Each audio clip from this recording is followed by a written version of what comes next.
الحمدللہ والصلاة علی رسول اللہ والسلام علی من اتبع بسنن حبیب اللہ اما بعد۔ جیسا کہ بر صغیر کے اندر، بلکہ صرف بر صغیر نہیں بلکہ پوری دنیا کے اندر اللہ تبارک و تعالیٰ کے نیک بندے حدیث پر، تفسیر پر، فقہ پر کام کر رہے ہیں اور کر گئے ہیں اور کرتے رہیں گے انشاءاللہ۔ تو انہی میں سے ایک حضرت علامہ شامی رحمہ اللہ کا نام اس میں گرامی بھی ہے۔ علامہ شامی رحمہ اللہ بھی بہت ہی بڑے فقیہ اور بہت ہی بڑے مفتی تھے، جس کی گواہی فتاوی شامی دے سکتی ہے، اور فتاوی شامی کو دیکھ کر یہ اندازہ ہوتا ہے کہ علامہ شامی رحمہ اللہ متوفہ 1252 ہجری کتنے علم کے بڑے سمندر تھے۔ تو بہرحال چونکہ فقہ احناف کے مشہور اور معتبر فقیہ ہیں، ہم اپنے آپ کو بھی حنفی کہتے ہیں، اور وہ ہمارے فریق مخالف اہل بدعت بھی اپنے آپ کو حنفی کہتے ہیں، اور اہل سنت والجماعت ہم بھی کہتے ہیں، وہ بھی اپنے آپ کو اہل سنت والجماعت کہتے ہیں۔ تو علامہ شامی رحمہ اللہ جو فیصلہ فرمائیں گے وہ بات ٹھیک ہوگی، جس چیز کا رد علامہ شامی رحمہ اللہ فرمائیں گے وہ بات غلط ہوگی۔ ابھی مسئلہ علم غیب ہے، علم غیب کے حوالے سے علامہ شامی رحمہ اللہ کیا فرما رہے ہیں آپ کے سامنے عرض کر رہے ہیں۔ یہ آپ کے سامنے یہ کتاب آپ دیکھ رہے ہیں، اس کتاب کا نام ہے فتاوی شامی، اور اس کا جلد نمبر 4 ہے، اس کا صفحہ نمبر 106 ہے۔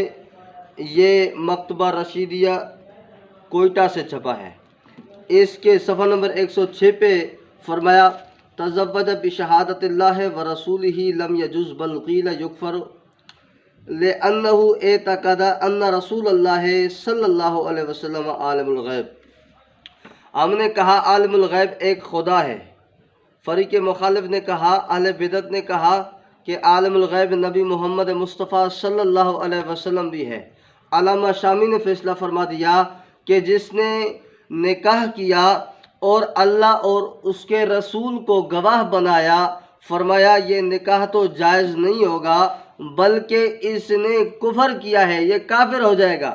آگے کیوں وجہ بیان کی کہ لِأَنَّهُ اعتقد ان رسول اللہ صلی اللہ علیہ وسلم عالم الغیب، اس نے یہ عقیدہ رکھا، یہ اعتقاد رکھا کہ رسول اللہ صلی اللہ علیہ وسلم عالم الغیب ہے، جس کی وجہ سے میں اس کو گواہ بنا رہا ہوں۔ تو علامہ شامی رحمہ اللہ نے فیصلہ فرما دیا کہ وہ کافر ہو گیا، یعنی رسول اللہ صلی اللہ علیہ وسلم کو عالم الغیب کہنے والا علامہ شامی رحمہ اللہ کی فتویٰ کے مطابق حنفی تو کجا، اہل سنت تو اپنی جگہ، لیکن وہ دائرہ اسلام سے بھی خارج ہو گیا۔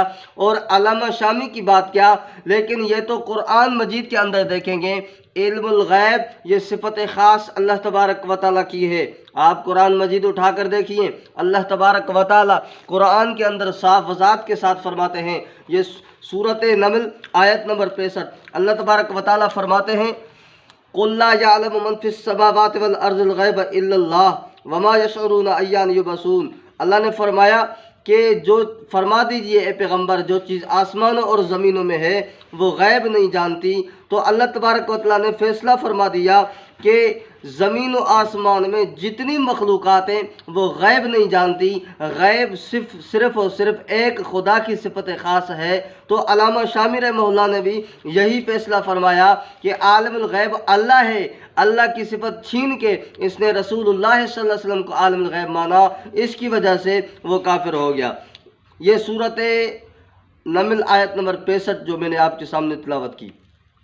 اور دوسری آیت اللہ تبارک و تعالیٰ نے فرمایا، قُلْ لَا أَقُولُ لَكُمْ عِنْدِي خَزَائِنُ اللَّهِ وَلَا عَالِمُ الْغَيْبِ، سورۃ انعام ہے، اس کی آیت نمبر 50 ہے۔ اللہ تبارک و تعالیٰ نے فرمایا کہ میرے پیغمبر اعلان کر دیجئے، فرما دیجئے کہ میں تمہیں نہیں کہتا کہ میرے پاس خزانے ہیں اور میں غیب جانتا ہوں، ولا عالم الغیب، میں غیب نہیں جانتا، بلکہ ان کو تو یہ کہے، یعنی کفار مکہ کا عقیدہ تھا نبی حضرت محمد مصطفیٰ صلی اللہ علیہ وسلم اگر اللہ کی طرف سے انتخاب شدہ تھے، اللہ کا چنا ہوا ہے، اللہ کا بھیجا ہوا نبی ہے، تو ظاہر ہے یہ غیب بھی جانتا ہوگا۔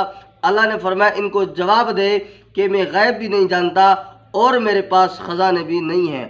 تو قرآن کے اندر بھی وضاحت کے ساتھ اللہ نے فرمایا کہ میرے پاس اے پیغمبر علیہ السلام اعلان کر دے کہ میں غیب نہیں جانتا، میرے پاس خزانے بھی نہیں ہیں۔ اور تیسری آیت اسی صورت انعام کی آیت نمبر 59، اللہ تبارک و تعالیٰ نے فرمایا وَعِندَهُ مَفَاتِحُ الْغَيْبِ لَا يَعْلَمُهَا إِلَّا هُوَ، اللہ تعالیٰ نے فرمایا کہ اسی کے پاس، اپنی طرف اشارہ کر کے فرمایا اسی کے پاس ہے غیب کے خزانے، اس کو کوئی نہیں جانتا سوائے اسی کے۔ تو یہاں 3 آیات سے انشاءاللہ تعالیٰ جب مسئلہ علم غیب چلے گا اس پہ آیات مستقل باقاعدہ انشاءاللہ ہم آپ کے سامنے آیات کے سینکڑوں آیات پیش کریں گے، اور ساتھ ساتھ مفسرین کرام علیہم الرحمہ کے حوالہ جات بھی پیش کریں گے، انہوں نے مسئلہ علم غیب کے متعلق کیا لکھا اور کیا فرمایا ہے۔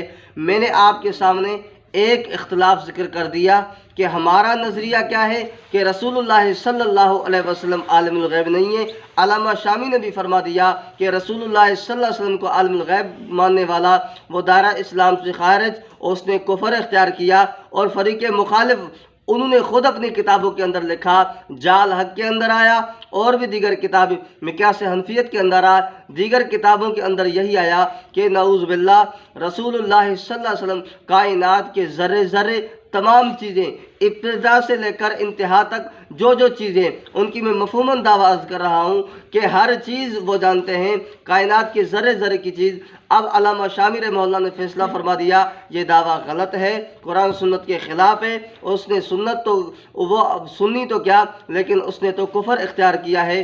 اللہ تبارک و تعالیٰ سے دعا ہے کہ علامہ شامی رحمہ اللہ کے مسلک، علامہ شامی رحمہ اللہ کے مسئلے پہ عمل کرنے کی توفیق عطا فرمائے۔ وما علینا الا البلاغ المبین۔